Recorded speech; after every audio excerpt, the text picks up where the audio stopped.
ఇంకా 8వ వచనంలో చాలా మాటలున్నాయి చూడండి. కుంటిదాన్ని, రోగము గలదాన్ని అర్పిస్తే అది దోషం కాదా? నిర్దోషమైన దాన్ని దేవుడికి అర్పించాలి. పస్కా పండుగ టైంలో ఎన్ని ఇన్‌స్ట్రక్షన్స్ ఉన్నాయండి. దాన్నంట తెచ్చి ఇంట్లో పెట్టుకుంటారట. కొన్ని రోజులు వాళ్ళ దగ్గరే పెట్టుకొని జాగ్రత్తగా పోషించి ఎవ్వరు దాన్ని ఏం చేయకుండా దానికొక్క చిన్న గీత గూడా పడనంత భద్రంగా చూసుకొని, ఒక పవిత్రమైన అర్పణ చేయాలి అని జాగ్రత్తగా చూసుకొని బలి అర్పించి, ఏవైనా లోపాలుంటాయేమోని ఇంచ్ బై ఇంచ్ యాజకుడు దాన్ని స్క్రూటినీ చేసి, సాదృశ్యంగా ఉన్న అర్పణే అంత క్లీన్‌గా, హోలీగా ఉండాలని దేవుడు కోరుతా ఉంటే, ఈ గొర్రె పిల్లని ఎందుకు అర్పిస్తున్నాను? ఈ గొర్రెపిల్లని ఎందుకర్పిస్తున్నాను? ఈ గొర్రెపిల్ల వల్ల నా పాపాలు పోవు. ఈ గొర్రెపిల్ల వధింపబడబోయే ఇంకొక వ్యక్తికి సాదృశ్యంగా ఉంది. ఆయన వచ్చినప్పుడు మా అందరి పాపాలు పరిహరించబడతాయి. మేము ముంగుర్తుగా దీన్ని ఆచరిస్తున్నాం. One day we will see our saviour. ఆయనెప్పుడొస్తాడో, రక్షకుడా ఎప్పుడొస్తావు నువ్వు? ఎప్పుడొస్తావు నువ్వు? ఎన్ని సార్లు ఇలా మేము ఆ పాపాలు చేస్తా ఉండాలి? ఎన్ని సార్లు ఇలా గొర్రె పిల్లల్ని, దూడలు మేము వధిస్తా ఉండాలి? When will you come? When will you redeem us? When will you save us? When will you atone for us? ఎదురు చూస్తూ విశ్వాసంతో గొర్రెపిల్లను వధించినప్పుడల్లా రాబోయే రక్షకుడు గుర్తు చేసుకొని గొర్రెపిల్ల వధించండిరా అని దేవుడంటే, ఆ రక్షకుడు గురించిన ధ్యాస లేదట. ఆ దేవుడు చెప్పిన ఆ సాదృశ్యమైన రక్షణ ప్రణాళిక మీద ఇష్టం లేదు. ఈ పనికిరాని కుంటి వాటిని, గుడ్డి వాటిని, చెడిపోయిన వాటిని తీసుకొచ్చి అర్పించడం ఒకటే లెక్క. ఎందుకు అర్పిస్తున్నావు? మొక్కుబడి. పర్పస్ ఏంటి? తెలీదు. మీరడిగారు మేమేస్తున్నాం.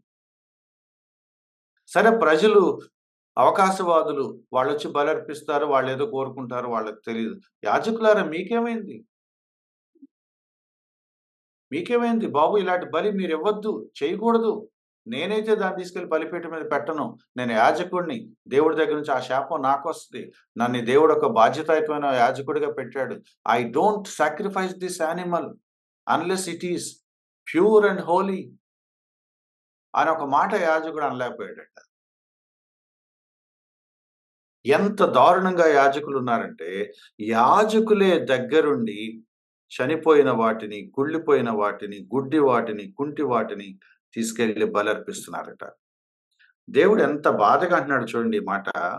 అట్టి వాటిని నీ అధికారికి నీవిచ్చిన యెడల అతడు నీకు దయ చూపునా? బాబు మీరొక్కసారి దీన్ని తీసుకెళ్ళి మీ ఆఫీసర్‌కివ్వండి. మన కల్చర్‌లో ఆఫీసర్‌కి న్యూ ఇయర్‌కో, పండగలకో ఫ్రూట్స్ ఏవో పట్టుకెళ్తాం. స్వీట్లు పట్టుకెళ్తాం. మా చిన్నప్పుడు పల్లెటూరు నుంచి కోళ్ళు, కోడిగుడ్లు, కూరగాయలు అది తీసుకెళ్ళి ఇచ్చేవాళ్ళు. Something a token of respect. మీరేదైతే నాకు బలివ్వటానికి తీసుకొచ్చారో, దీన్ని యాజ్ టీజ్‌గా తీసుకెళ్ళి మీ ఊళ్ళో ఉన్న మీ అధికారికి ఇవ్వండి ఒకసారి. సార్ ఈ మాంసం వండుకోండి, చక్కగా మటన్ బిర్యానీ చేసుకోండి అని ఇవ్వండి ఒకసారి. See would he take it? నీ ఊళ్ళో ఉన్న నీ పై అధికారికి ఇవ్వటానికే నువ్వు ఒక బెస్ట్ చూసుకొని ఇస్తావే, దేవుని దగ్గరికొచ్చేటప్పటికి ఏమైందండి నీకు? సారీ ఈ ఎగ్జాంపుల్ మీకు చెప్తున్నందుకు. ఒక ఆఫీసర్ దగ్గరికెళ్ళేటప్పుడు కొన్ని పద్ధతులుంటాయి. నేనొకసారి స్వీట్ షాప్‌కెళ్ళి ఆహ్, ఓ పావు కేజీ స్వీట్ పట్టుకొస్తే మా ఇంట్లో తిట్టారు. "పావు కేజీ ఏంట్రా?" నాకు తెలీదు ఊరికే క్యాజువల్ తీసుకొచ్చి పావు కేజీ ఏంట్రా? పెద్దోళ్ళకిచ్చినప్పుడు పావు కేజీ ఏంట్రా? కేజీ పట్టుకురావాలిరా. ఓకే. కేజీ పట్టుకురావాలి. నెక్స్ట్ టైమ్ ఇంకోసారి స్వీట్ షాప్‌కెళ్తే కేజీ స్వీట్ పట్టుకొచ్చాను. ఏం తీసుకెళ్ళాను? లడ్డు తీసుకెళ్ళాను. తిట్టారు. లడ్డూలు తీసుకురావడం ఏంట్రా కేజీ? మంచి స్వీట్లుంటాయి. జీడిపప్పులతో చేసిన స్వీట్లుంటాయి. ఆల్మండ్స్‌తో చేసిన స్వీట్స్ ఉంటాయి. నట్స్‌తో చేసిన స్వీట్స్ ఉంటాయి. దానికొక రేంజ్ ఉంది. పై ఆఫీసర్‌కి ఊరికినే ఈ బందర్ లడ్డూలు తీసుకెళ్ళి ఎవడివ్వడు. దానికొక లెవెల్ ఉంది. దానికొక క్యాడర్ ఉంది. పై ఆఫీసర్ దగ్గరికెళ్ళినప్పుడు డజన్ అరటిపళ్ళు పట్టుకొని ఎవడెళ్ళడు. బెస్ట్ ఫ్రూట్స్ తీసుకొని దానంతా ఒక బంచ్ లాగా ఒక చిన్న బాస్కెట్‌లో యేసుకొని తీసుకెళ్ళి ఇస్తున్నారు. ఈ ప్రపంచంలో sorry to say this my friends. ఈ ప్రపంచంలో మీకు ఇంపార్టెంట్ వ్యక్తికి మీరు ఎంత ఖర్చు పెట్టిస్తారో, కొంతమంది మీరు షర్ట్, ప్యాంట్ పెడతారు. కొంతమంది చీరలు పెడతారు. కొంతమంది మీరు గిఫ్ట్స్ తీసుకెళ్తారు. మొబైల్ గిఫ్ట్‌గా ఇస్తున్నారు. ట్యాబ్‌లు గిఫ్ట్‌గా ఇస్తున్నారు. స్థాయి పెరిగితే గోల్డ్ గిఫ్ట్‌గా ఇస్తున్నారు. ఎవరైనా మీకు కావాల్సినోళ్ళు పెళ్ళికెళ్తే వాళ్ళు బంగారం పెడుతున్నారు. రింగులు పెడుతున్నారు. గొలుసులు పెడుతున్నారు.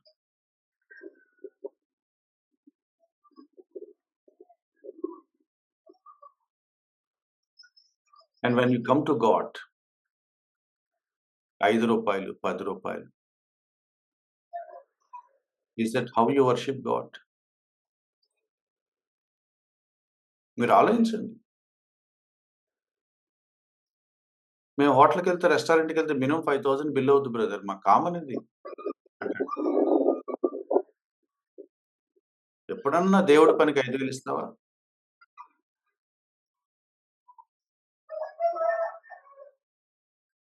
మీరు మీరు లెక్కేసుకోండి. మీ సుఖాలు, మీ అనుభవాలు, మీ ఎంజాయ్‌మెంట్‌లు, మీ లగ్జరీస్ ఎంత ఖర్చు పెడుతున్నారు? దేవుడికి ఎంత ఇస్తారు? మా చిన్నప్పుడు కరెన్సీ నోట్లు మా చేతికి రావటం చాలా గొప్ప. జేబులో పావలాలు, రూ. 10 పెట్టుకొని తిరిగిన రోజులు మాకు బాగా గుర్తు. ఆ కరెన్సీ నోటు గూడా చినిగిపోయిన నోటొస్తే ఇళ్ళలో ఏమనుకునేవాళ్ళం తెలుసా? సిగ్గు లేకుండా చెప్తున్నాను. ఇది ఆదివారం ఇసేద్దాం ఉంచు దాన్ని. అంటే ఈ నోటు ఎక్కడ చెల్లదు. కాబట్టి ఈ నోట్‌ని ఎక్కడెయ్యాలంటే ఆఫరింగ్ బాక్స్‌లో ఎయ్యాలి. That's how people are. ఘోరమైన ప్రయారిటీ లిస్ట్ ఉంది మనుషులకి. ఆ ప్రయారిటీ లిస్ట్‌లో అత్యంత లాస్ట్ పేరు దేవుడిది. దేవుడిది. మీకు అనవసరమైనవన్నీ దేవుడికిస్తారు.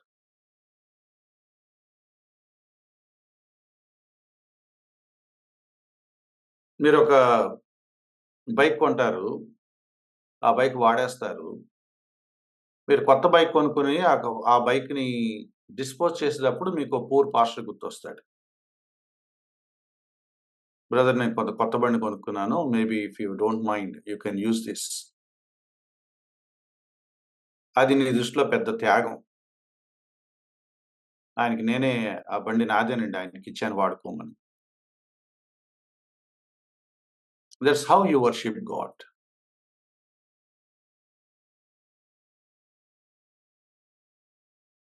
కేర్‌లెస్ యాటిట్యూడ్ ఎప్పుడైతే వచ్చిందో దేవుడి విషయంలో, వర్షిప్ ఆటోమేటిక్‌గా కేర్‌లెస్‌గా ఉంటుంది. Careless worship, careless offerings, careless sacrifices. నేను దీన్ని ఎక్స్‌టెండ్ చేయటం లేదు. దేవుడికి బెస్ట్ ఇవ్వకపోవటానికి కారణం ఏంటో మీరు ఏ రీజన్ చెప్పినా గూడా ఇక్కడ చెల్లదండి. చెల్లదు. ఒకటే ఒక reason that you don't fear him, that you don't honour him, that you don't care for him. When you don't fear God, when you don't honor him, and when you don't care for him, the result is a careless worship. A careless worship. ఆ మధ్యలో వాడెవడో బాలీవుడ్‌లో ఒక Christian band music. Bollywood పాటలను తిరగేసి పాడేశాడు వర్షిప్‌లో. Careless worship. ఇంకో ప్రబుద్ధుడు బెంగుళూరులో కుక్క పిల్లను పట్టుకొని ఒళ్ళో పెట్టి కూర్చొని కమ్యూనియన్ తీసుకున్నాడు. Careless worship. కేర్‌లెస్ వర్షిప్ ఊరికనే రాదు మై డియర్ ఫ్రెండ్స్. మేము ఊరికనే చేసామని అనొద్దు. జస్ట్ క్యాజువల్ అని అనొద్దు. When you don't fear God ఇవన్నీ బయటకొస్తాయి. ఇవన్నీ బయటకొస్తాయి.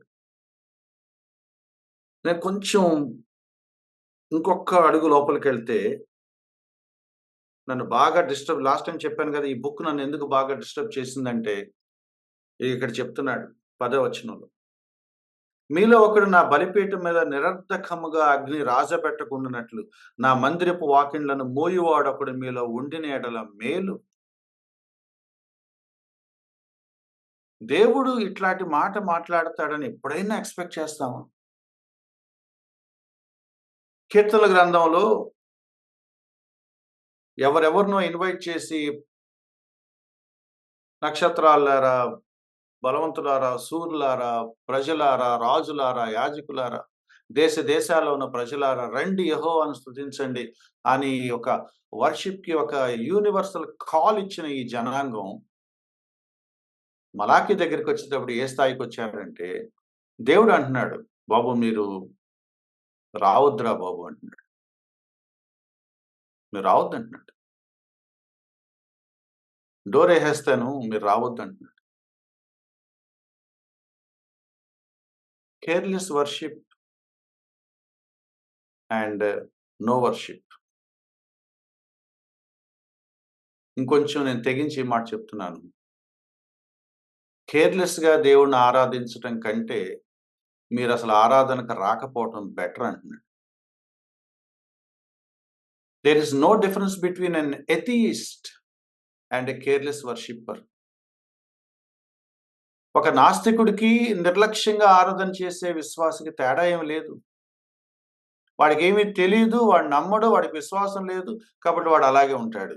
నీకు తెలుసు కానీ నీకు గౌరవం లేదు, భయం లేదు. నువ్వు అలాగే ఉన్నావు. ఏం లేదు తేడా. They don't fear God because they don't believe in God.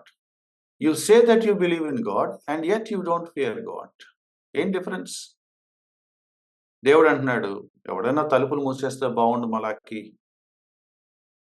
మలాకి మీలో ఎవడన్నా ఒకడు డోర్ ఏసేయండి అయ్యా. మీరు రాకుండా ఉంటే బావుండు. వస్తే మళ్ళీ బలిపీఠం వెలిగిస్తారు. ఆ బలిపీఠం మీద పనికి రానివన్నీ పెడుతున్నారు. They are insulting me. అపవిత్రమైన వెలిగించి అగ్ని రాజబెట్టుకుని నన్ను వ్యర్థంగా ఆరాధించటం కంటే, ఎవరు లేరులే ఆరాధించటానికి ఎవరు లేరని నేను డోరేసేసుకుంటాను. ఈ మాటలు దేవుడు కోపంతో అంటున్నాడు అందామా? బ్రోకెన్ హార్ట్‌తో అన్నాడు అనుకున్నామా? ఎంత పెయిన్‌తో అంటున్నాడు అనుకున్నామా? ఎట్లా ఆలోచిస్తామండి?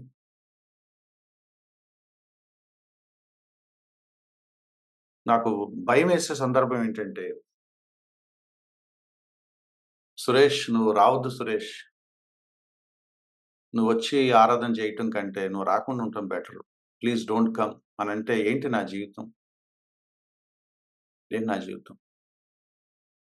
ఏదేదో ప్రసంగాలు చేసేస్తావు. నీ బతుకేమో లోపల ఒకలాగుంది, బయట ఒకలాగుంది. నీ బుద్ధి వేరు, నీ చూపు వేరు, నీ మాట వేరు, నీ క్రియలు వేరు. అప్పుడప్పుడు నిలబడి భక్తుడిలాగా మాట్లాడుతా ఉంటావు. And you don't fear me. You never worship me with all your heart. రావద్దురా నువ్వు రావద్దురా అని గనక దేవుడు నన్ను పేరు పెట్టి రావద్దు. నేను తలుపులేసేస్తున్నాను. నీ మొహం నాకు చూపించమాకంటే ఏంటి నా పరిస్థితి? ఏంటి నా పరిస్థితి? గుండెలు పగలేసుకొని, బాధేసుకొని, తల పీక్కొని, జుట్టు పీక్కొని, ఆ దేవాలయం డోర్ దగ్గర పడిపోయి, ప్రభువా నన్ను క్షమించు. నువ్వొద్దంటే నేనేమైపోతాను? అడగద్దా? ఒరేయ్! మీరు రావద్దురా నా దగ్గరికి. మీ వర్షిప్ నాకవసరం లేదురా. ఇంతటి పొల్యూటెడ్ వర్షిప్ నేను భరించలేను. Better you don't come here అన్నప్పుడు, అప్పుడు గూడా పశ్చాత్తాపం రాదండి మనిషికి? అప్పుడు గూడా రాదా? వాళ్ళంటారట, ఇంత మాట అన్నాక కూడా వాళ్ళ హృదయం పగలలేదట. ఒక అడుగు ముందుకెళ్ళి ఆళ్ళన్నారట, 12వ వచనం, యెహోవా భోజనపు బల్ల అపవిత్రమని వాళ్ళంటున్నారట. ఆళ్ళో పెద్ద పవిత్రుల్లాగా సుపీరియర్ స్పిరిచ్యువల్ స్టేటస్‌లో ఉంటారు. ఇక్కడ వర్షిప్ సరిగ్గా లేదండి. సిస్టమ్ బాగాలేదు. ఆ ఆల్టర్ సరిగ్గా లేదు. ఆ ఆల్టర్ మీద మనం బలి అర్పించినా కూడా వేస్ట్ అక్కడ. సిస్టమ్ బాలేదక్కడ.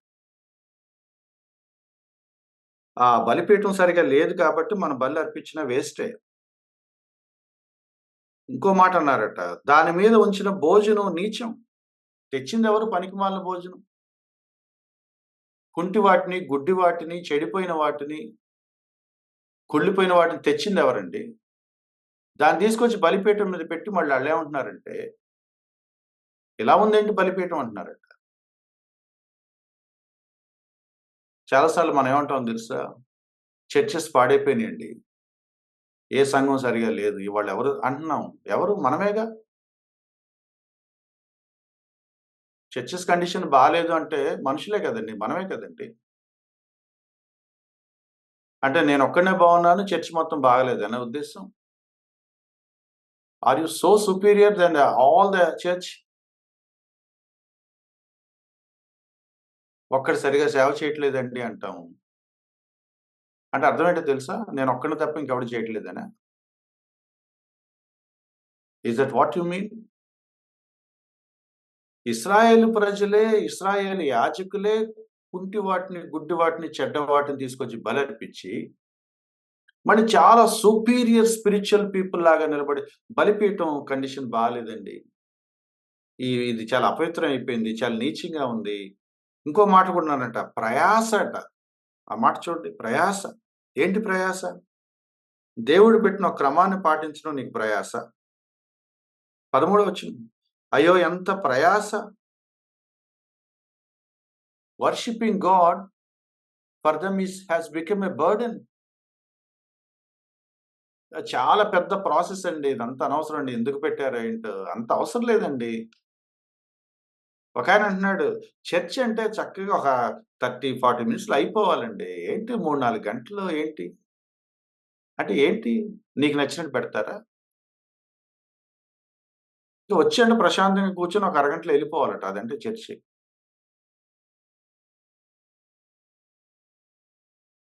కొంతమందికి చర్చ్ ఈస్ ఫర్ ఎంటర్‌టైన్‌మెంట్. కొంతమందికి church is to show off. వాడొస్తాడు ఒక అరగంట షో చేసి అందరికి హాయ్ చెప్పి ఎళ్ళిపోతాడు. దేవుడంటే భయం లేని ఈ ప్రబుద్ధులు దేవుని ఆరాధన క్రమాన్ని, దేవుని మందిరాల్ని విమర్శిస్తా ఉంటారు. You don't have fear towards God, and you don't have any honor for God, and you criticize the worship pattern of God. ఎంత ఘోరమండి.